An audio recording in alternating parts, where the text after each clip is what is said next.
no. Oh! While I was reading, I was like, no way! The main character was just unlikable enough, but not to where I actively rooted against her.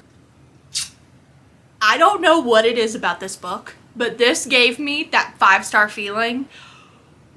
What? That makes sense. You go, girl. It is not a good time. If you like birds, this book's for you.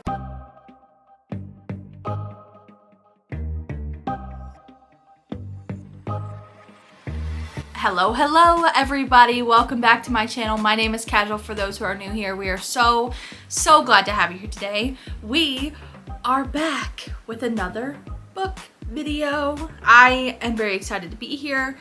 Like I said in my last video, I am suffering with some medical issues, which has now been diagnosed as post-concussion syndrome. So I had a concussion months ago that should have healed by now and hasn't. So my brain is having an issue with processing dynamic visual stimulation. So like driving, anything that's moving off in the distance, or anything that requires me to turn my head a lot, multitasking, all of that is really taking a hit this month, which means that I had to take medical leave from my job, which is why I have so many books that I read this month. Granted, some are novellas and one is a graphic novel. My very first graphic novel that I read on total accident, which I will explain later in the video. Thank you so much guys for being here. When it comes to my healing, it's a bit of an issue with editing, so I'm just gonna try to get these videos out as much as I can, to be honest. I'm not really gonna stick to any kind of schedule, which I'm sure the YouTube algorithm will be pissed about, but I have to do what's best for my brain and the healing that should have already happened.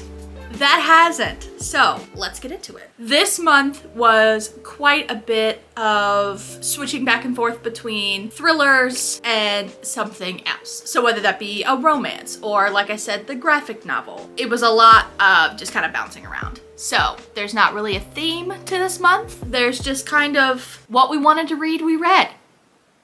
That's pretty much it. There's a lot of Riley Sager on here. The first book that we read, that we finished this month, I'm gonna go by books that I finished in November. I didn't have any DNFs this month, thank God. And when I do count DNFs towards my total reading goal, it means that I've read more than half of the book, or at least a novella's worth, because I count novellas, so why wouldn't I count the amount of time that I put into the book that I read? I just don't give them a star rating because I don't think that's quite fair because I didn't finish it. You know what I mean? You see what I'm saying? We're on the same page. Okay, so the first book I read this month is Final Girls by Riley Sager. I have my iPad down here with my little bookshelf that I fill in every month. Final Girls, defined by Riley Sager, is a woman that has been the only one to survive a mass casualty event. So he's not as strict about the definition as Grady Hendrix is in the Final Girl support group. With this book, we're definitely not getting as into the weeds as the Grady Hendrix books does. It's fine. I rated it 3 stars. It was an interesting read. Did I see the plot twist coming? Yes. Do I try to normally see the plot twist coming? No. I don't really try to figure out books as I read them. You know, sometimes it just comes up. But that's something I like to be surprised if I can. It was pretty good. I liked it a lot. It's fun. It's not that hard to read, just an easy breezy, beautiful time, you know? So the next book that we finished this month was The True Love Experiment by Christina Lauren. This is my first Christina Lauren book that I've ever dived into, experienced it on audiobook. And I love the male narrator. Oh, British accent.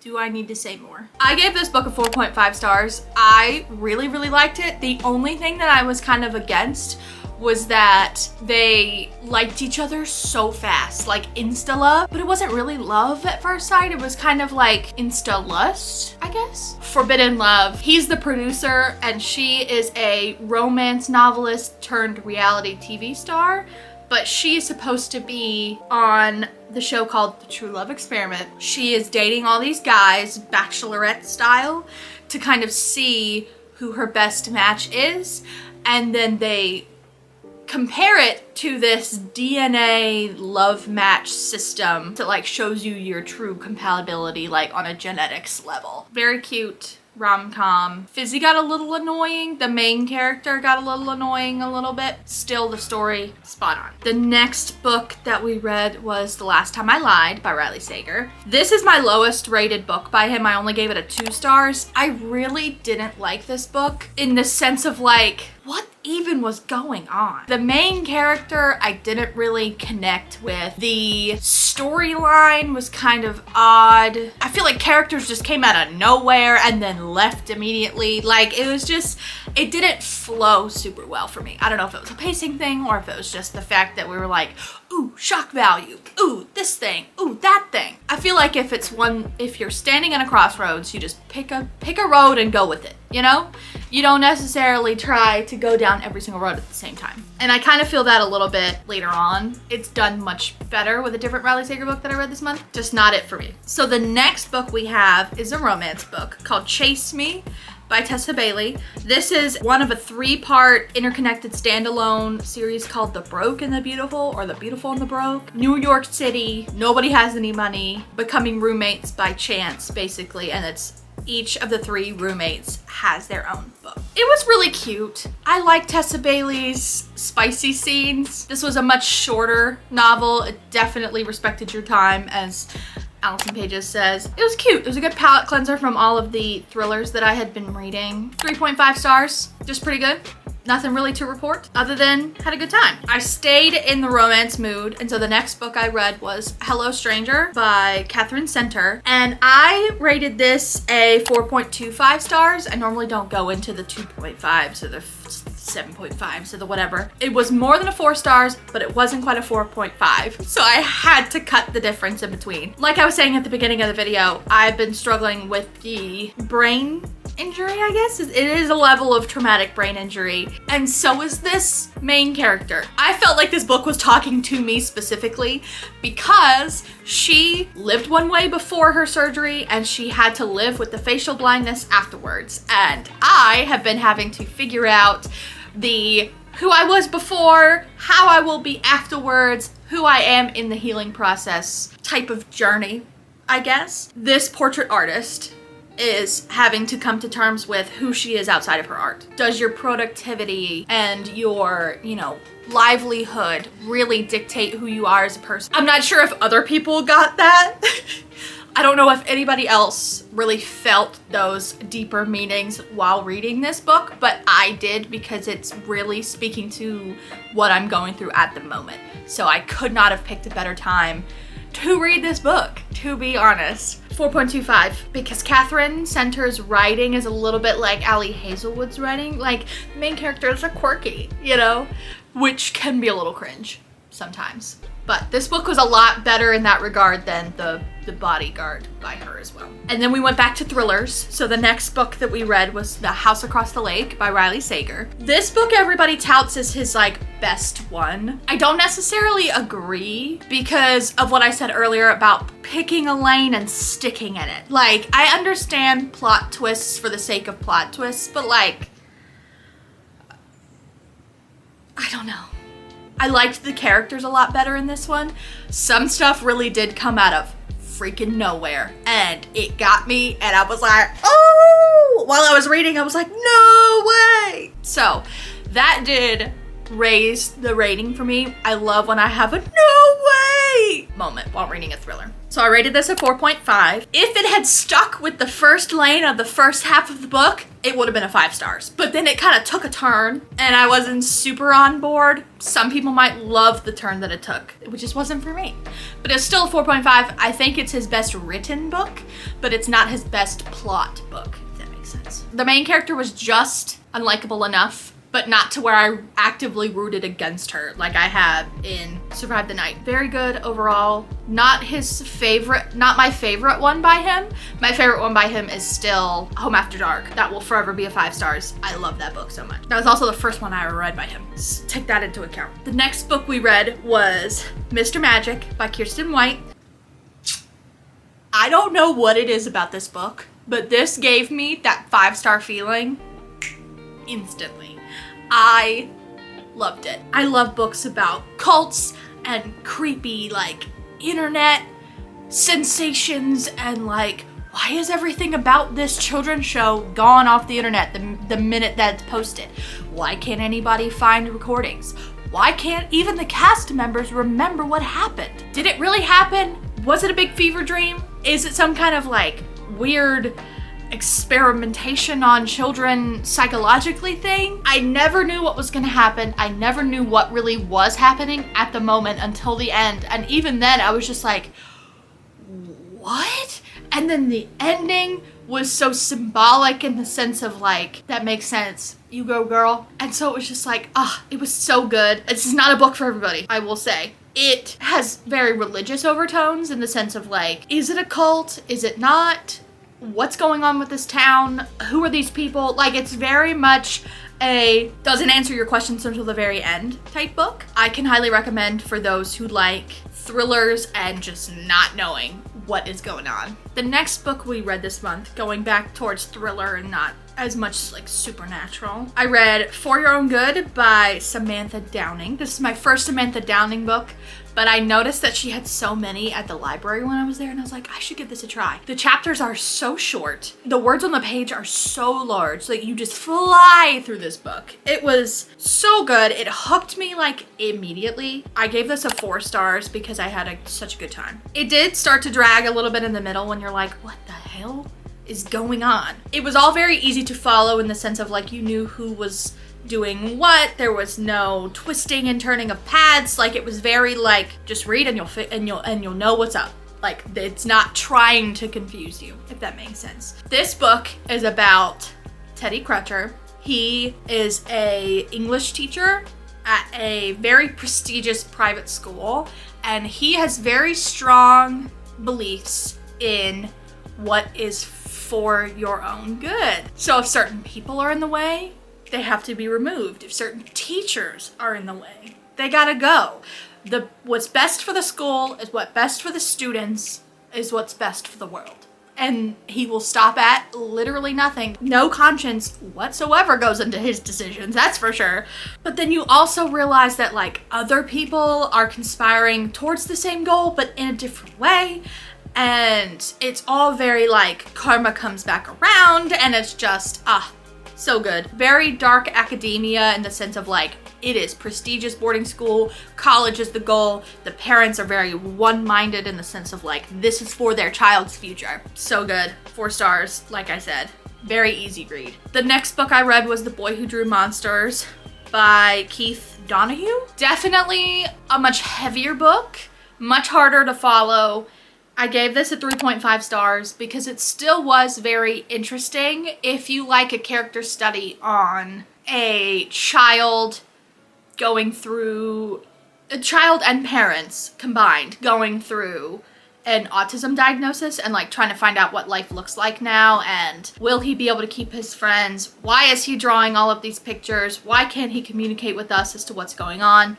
That kind of thing. The parents are almost more of the central part than the child is. And I guess his best friend is the other main character. It's like if an autistic hyperfixation on drawing came to life supernaturally. Kind of a character study on like hidden trauma and you know, how that can stick with you and how it can like infect your life. Much more heavy. Read it if you're in the mood for a heavy book.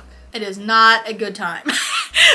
But it's one of those like, I get why this is so important and important to say, but you have to be in the mood, you know, otherwise it will drag you down. The next books that we read this month are all in a series. I was finishing the Wayward Children series by Shauna McGuire.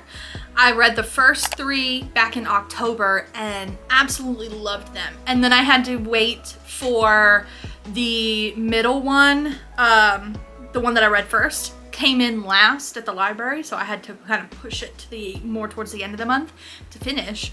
But I'm so glad that I did. If you need a kind of intro to fantasy, but not so cutesy fantasy, like still deals with some real life, not traumatic, but like deeper meaning, deeper can carry you through your lifetime themes, these are the books for you.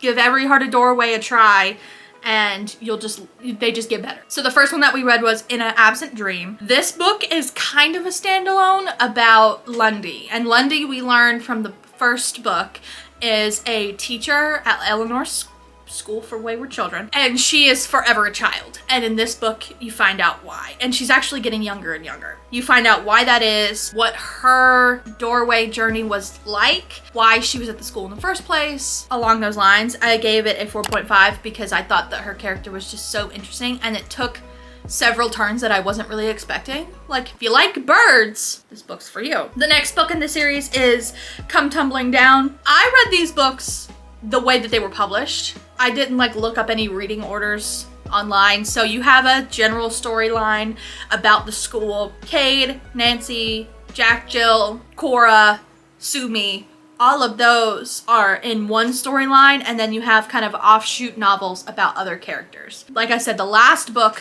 was an offshoot about Lundy. This book, we go back to that main storyline. We meet Jack and Jill again. We go back to the moors. We see what's going on there. The series as a whole is not completed. There are 2 more books that Shauna Maguire still has to write, so we might see them again. Who knows? This book is a lot heavier. This was the heaviest one because I also have a twin, so Jack and Jill's storyline really hit home about like being so different from your sibling and their choices versus your choices together. It just hit home.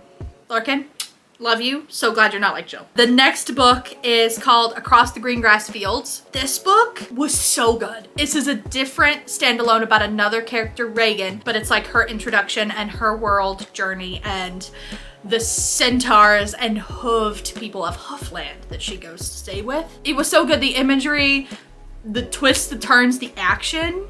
This was a 4.5 for sure. I loved it. It didn't talk about the school at all. It was another kind of standalone novel in that sense. It was just so good.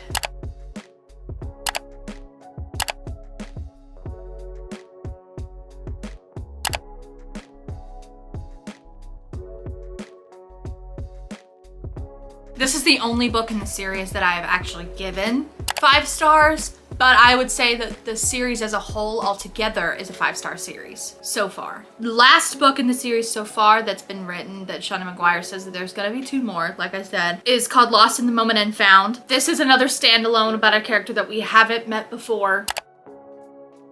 One thing about Lost in the Moment and Found is that you definitely should check the trigger warnings for something that happens early in the book as to why she's lost. This book, I think, was one of the weaker ones. However, I am looking forward to seeing how this character fits into the story as a whole. The next book is my graphic novel that I read by accident. So it's Eat the Rich by Sarah Gailey. When I put this on hold at the library, I had no idea that it was a graphic novel. I'm not sure if that's the only version or if that's just the version that I put on hold or what. It was very good. I gave it a 3.5 stars. I don't know much about graphic novels, so I don't know how to rate them quite yet. It was an interesting, very fast-paced, deep storyline in the sense of like classism and the rich holding back basic human rights from those they see as the help and like not talking to them and doing some other stuff to them. So check trigger warnings. Is very dark subject matter in this one as well. Eat the Rich, literally. The next book I read is called The Night House by Joe Nesbo. I don't know if that's how you say that because they're from Norway. I gave this a 4 stars. It was young adult horror and it really gets going in about the first 10 pages, not even. Very fast action. However, it does kind of dip, and like I was saying about the Riley Sager stories, picking a lane and sticking to it, it went from highway to highway. It's not even that it was on different lanes. It was on totally different roads. But it kind of worked in the sense of like it didn't go back and forth. So like it just changed directions and you just kind of had to keep up. However, I'm not sure how much that worked for me personally, but it was an interesting ride, so I gave it 4 stars. And then the last thing I read this month was a novella by Max Booth III called We Need to Do Something. This was a crazy ride. It wasn't even on a road. It was a drone flying above. There were no lanes for it to even stick to. It was just all over the place. I gave it a 3.5 stars. It was very well written. We get attached to the characters. crazy shit happens. Like, that's pretty much it. The whole thing takes place in a bathroom during a storm in which a tree blocks in this family after like a tornado, I guess. And then it's just isolationism, drawing, you know, its characters into like family drama, into interpsychological drama, into regrets about their past. What the F is happening outside of this bathroom? Are we gonna starve? You know, stuff like that. It's very dark. Definitely check the trigger warnings on this guy too. It was a lot. And it has a movie, which I'm kind of afraid to watch, to be honest. And normally that kind of stuff doesn't bother me, but like, I'm not sure about that one. However, that is all of the books that I read this November. I am looking forward to reading more in December, obviously. I have my library books over here. I have my actual books up here. I have several books that I've gotten because my birthday was this month, and there were several like after Thanksgiving sales going on. I'm gonna film a book haul right after this, but I definitely wanted to talk about the books that I read this month before it becomes like old news, if that makes sense. And I want to start doing this because I have over 75 books that I've read this year and I haven't talked about a single one, and I'm like itching to talk about them. Thank you for being that listening ear for me. And let me know down in the comments if there's any other types of videos from me you'd like to see. If there's any books that you'd like to recommend. You've kind of seen my style and kind of what I like to read. So definitely let me know down below. I love you all. Thanks so much for being here. Make good, safe decisions out there. And happy reading.